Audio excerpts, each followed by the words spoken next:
Welcome to Mastery Podcast, where we explore the art of living fully, balancing mind, body, spirit, and passion in pursuit of a better world.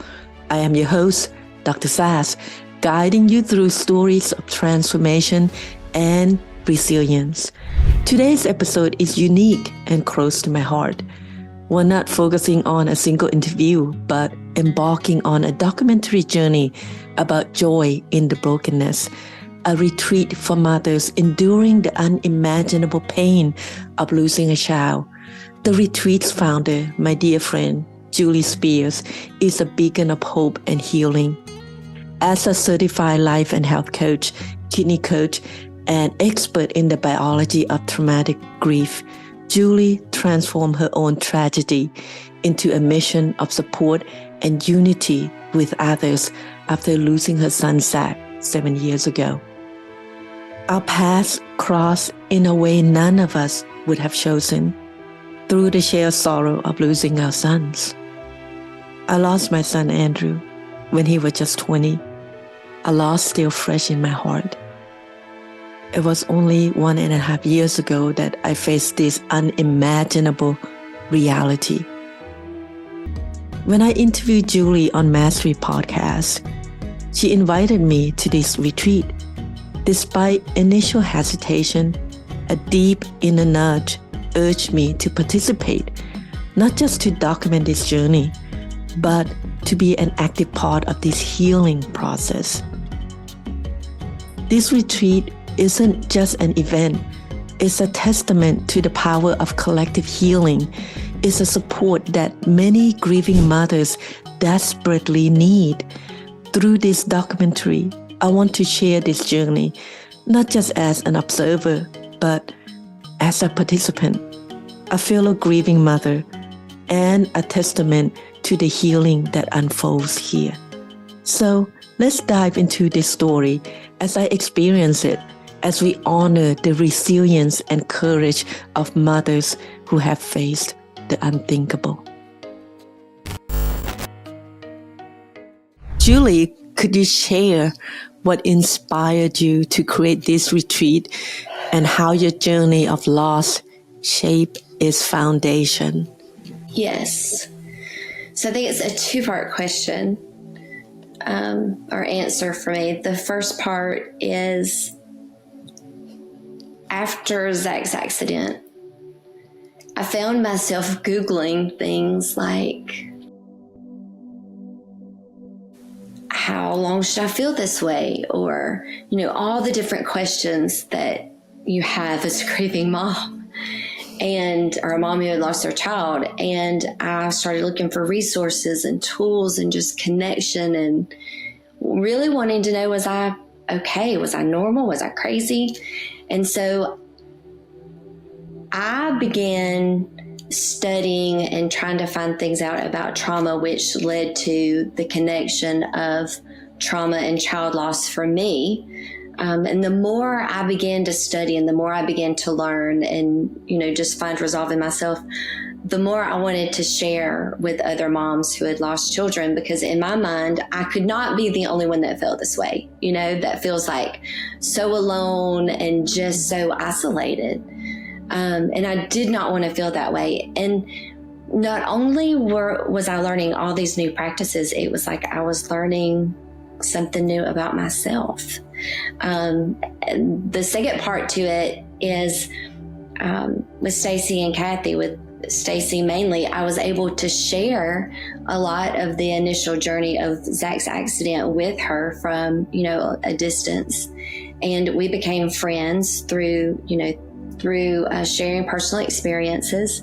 And we both had similar interests in hosting retreats. And so we were able to put our, minds together and our hearts together and form something really special. But I think the main thing was that I wanted a place where someone has lost a child could come and feel safe and feel normal, a little piece of normalcy, because I just don't think you find that out in the world.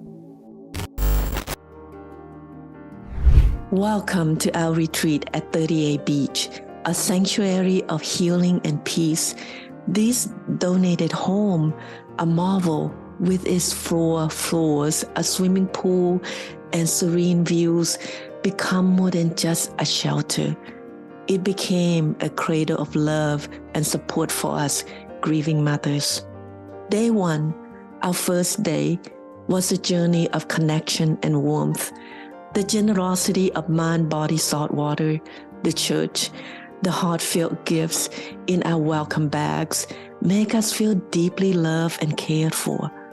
This day was about settling in, bonding, and learning to navigate our grief with new insights. Julie, how has organizing and participating in this retreat impacted your personal healing process? I think it has impacted my faith, because after losing Zach, I felt that I did not have a lot of purpose. And so finding purpose or even hope, and even looking at, just to be real honest, why to continue forward, because the pain is so deep, it's so hard.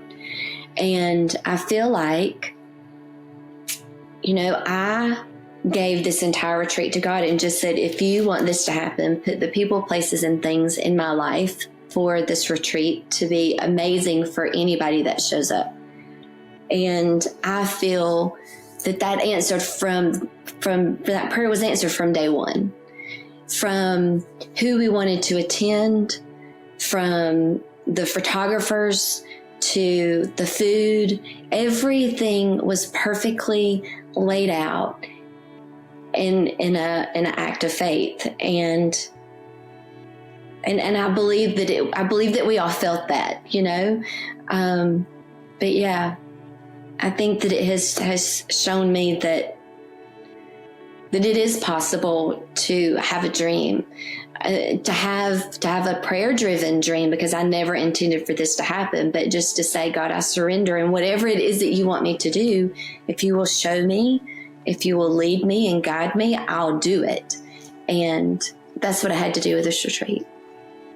Wow. I probably would not have continued forward had Stacie and Kathy not said, we got you, and we're going to make it happen. I probably would have quit, but because they were in, I had quit. It was like I would give a little and then I would pull back because I would be so scared, and they would say, no, we're not quitting. We got you, girl. We're going to do it. And we did it. And we did an amazing job. And, and even God answered prayers that, even one of the girls that attended, we were like, well, that will never happen. And we prayed about it and we said, prayers, and it happened. Like everything happened just like that. From the rainbows to the dolphins, to the sandcastles, to the love, to the food, to the people. Oh my gosh, beyond my unbelief, Sass. Day 2, on the beach, we built joy in the brokenness, a sand castle symbolizing our collective resilience. It was a day of rebuilding, sharing, and overcoming fears, whether it was paddleboarding or opening up about our deepest losses. What do you hope each participant take away from their experience at the retreat? I hope they take away that they're not alone, that every grief experience is so unique, but in the journey, they are not alone. And there is hope. And hope looks different for different people, just like the grief journey looks different for different people. But that, there's a group of people that are willing to walk with others, in those hard days and just cheer you forward. And I think to have a sisterhood is really a beautiful thing. And I think just the memories, to be able to look back at the moments that you had at the retreat where you found joy, is to hold on to those precious memories. and to see this video and just find, just that touch in your heart again. That's what I hope, is that they can carry these moments of, drinking coffee, that they could have a memory of Jessye prayer, or they can have a moment of exercise and Lori come to mind, or, the moments when we were all in the room laughing and cutting up, or the photo sessions, we're all laughing and, and carrying on. I think those are beautiful moments. And I hope, if one person, if they can just carry a little piece of this retreat with them in some way, it's a win. Day 3, we began with a peaceful sunrise, finding our sandcastle still standing strong. The day unfolded with empowering sessions on creating our destiny and maintaining our health during grief, followed by a soothing yoga nidra session, helping us find peace in our hearts. Can you recall any particular moment or a story from the retreat that deeply moved you or signified the retreat's impact? I think the whole thing. The whole retreat, because from the beginning, like from the house, I watched this house be built for 2 years, dreaming, thinking one day, never realizing it would ever come true. So when we got the house, I was like, oh my gosh, you've got to be kidding me, and then every speaker that came in, I was like, wait a minute, I needed you. And here you are. Oh my gosh, you're kidding me. And so when I say, I think the whole thing was just showing me that nothing is impossible, that it may not be what I think, but if I just put all of my expectations to the side and really focus in on, what God puts in my heart, that it was just amazing to see happen. Everything. Day 4, starting the day with yoga and witnessing our untouched sandcastle was uplifting. The day was filled with insightful teachings and a joyful photo shoot, capturing our moments of strength. In the evening, Greyton Seafood Restaurant, with the assistance of Crack Kings and their incredible team, reminded us of the warmth and support within our community. How has the local community support influenced the retreat's success, and what role do you see them playing in future events? I hope that we have a lot of future events. We have a waiting list of people, so in this retreat we couldn't have even done without them. I think the love that they poured in, from the house, the Carosel house, from Redeemer 30A and Steve Hicks helping with the food. And then, oh my gosh, even from like the Jim Shirley restaurants and then Greyton Seafood, they were amazing. Everybody from each direction could not have been any kinder.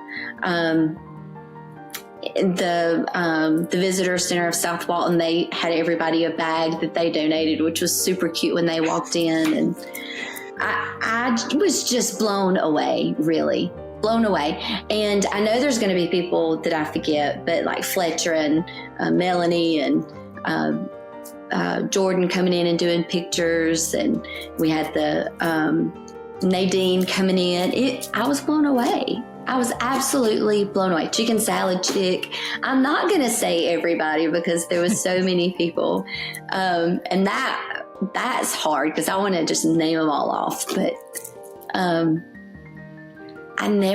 Sass, when we set out to do this retreat and Stacie and Kathy were like, okay, this is our plan. And I'm like, there's no way. This is not even possible to happen. We're not going to get a house. None of this is going to work. I'm just like in disbelief. Oh no, it happened. Day 5, golf therapy's visit brought joy and a sense of Christmas for us. The electric bike ride through the town was an exploration of joy and camaraderie. That night, around the fire pit, We share stories and receive badges of honors, recognizing our courage and resilience. In what ways have you observed the transformations in the participants from the beginning to the end of the retreat? Yeah, so I observed release of fear from the beginning to the end of the retreat. I also observed the release of tension from the beginning of the retreat, and really it was really amazing to see how everyone came in with, I think, this expectation of not knowing what to think, which was the perfect thing, because when we all got together and all shared, you could just see everybody just kind of let go. You could see everybody just kind of embrace, and almost in this sense of like they understand, you know? Mm. And I think that was really when the magic happened, is when everybody was together, and it was like you could feel this moment of, I'm not alone. You know, it was really beautiful. And then I think just the whole thing of being together was really beautiful. I love that the relationships are continuing on. I love that people are staying in contact and staying in touch. That's really a gift, I think, for all of us. Right. Yeah. Right. And that we've seen, we hear talk of relationships improving between their spouses. We know that people left, we had one get baptized. And so we know that people are getting closer to Jesus, which is really cool. We've had people that have changed how they plan their holidays. And that's been really fun to hear, is like how they went from having holiday expectations to reforming a new holiday that brings them joy. So that was really fun to hear about for Thanksgiving. So yeah, it's fun to see the change. And then, the people that met people. So, there's been a lot of friendships formed that probably would have never happened had we not had the retreat. And that's been a beautiful thing too. Day 6, our final day, was a heartfelt farewell with the pain we carry, symbolized by writing our children's names in the sand. It was a moment of letting go, yet holding onto their memories. We express our gratitude to Mind Body Saltwater, Paul and Joy Sumpton, and all the contributors who make this retreat possible. What kind of legacy do you hope these retreats will create? What impact do you wish to see in the lives of the participants and, in the broader community in general? I don't think anything about a legacy. I just think if these moms, so the community touched me, they touched my heart in so many ways, because I never dreamed that so many people would be willing to pray, to give, to donate. From travel to flights to food to gifts to everything, I was just blown away at the hearts. Yeah. So I think it taught me to love. A lot of this retreat really taught me how to love better. How to receive, because I had to be bold and ask, but then I had to receive it. And so I'm bad at asking and I'm really bad at receiving. So, this retreat had to shake me up and it did. So I learned so much in that way. And oh my gosh, it's crazy. Yeah. As you reflect on this journey so far, what has been your most significant learning and realization? So it's not coming back. And it's going to be a part of my life.